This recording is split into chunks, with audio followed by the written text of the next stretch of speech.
The abandoned industrial complex was a mess of rusted metal, shattered windows, and flickering lights barely clinging to life. Sparks danced through the air, remnants of the latest surge of energy that had just been unleashed. Zero 05 stood there, his stance relaxed, his breathing steady. His uniform was torn, revealing bruises that should have crippled an ordinary man, but he wasn't ordinary.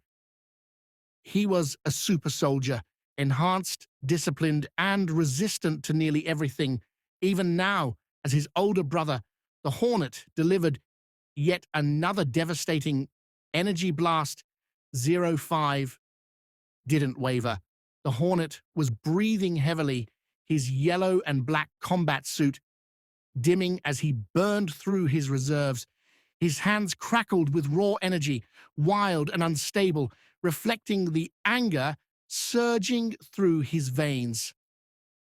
"Stop holding back," the Hornet barked, his voice echoing through the empty space. He wiped sweat from his brow, eyes locked onto his younger brother.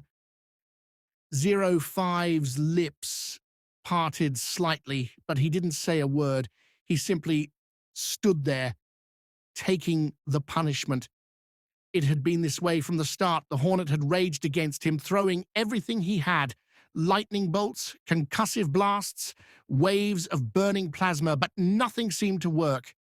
A flicker of realization crossed the Hornet's face, his fury boiling over. With a snarl, he clenched his fists and shot forward, a human warhead of pure energy.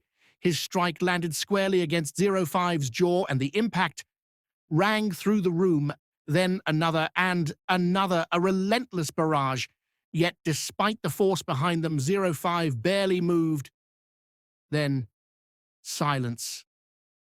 The Hornet stopped, his chest rising and falling with each ragged breath.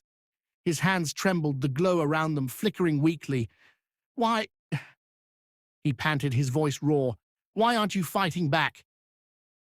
Zero 05 finally met his brother's gaze. His expression was calm, not defiant, not mocking, just understanding.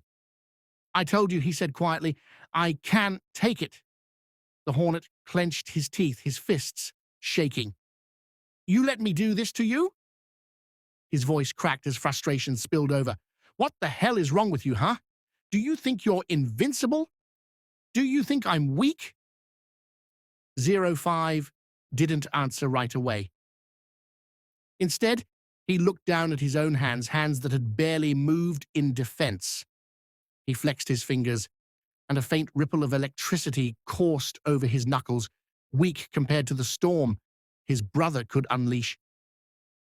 "I don't think you're weak," he finally said. His voice was still level, still patient. "I know you're strong. Too strong." The Hornet frowned, anger flickering into confusion. "If I fought back, really fought back, you wouldn't hold back either," Zero 05 continued. "And if that happened, you destroy everything, everyone." The Hornet's breath caught in his throat, his vision blurred, and he realized Zero 05 was hurt, not physically, but something deeper. The bruises, the lack of response, the refusal to hit back. This wasn't about power, it was about trust. The Hornet staggered back, feeling his own energy fade away, leaving nothing but exhaustion. The anger in his chest crumbled, replaced with something heavier: guilt. "Damn it," he muttered, his hands dropping to his sides. "You're such an idiot." Zero 05 exhaled slowly, the tension easing from his frame. "Yeah," he admitted, "I get that a lot." For a moment, there was nothing but the distant hum of flickering lights. Then finally the Hornet chuckled, tired, bitter, but real. "Next time," he said, shaking his head, "don't let me get that far." Zero 05 gave a small, knowing nod. "Next time," he agreed.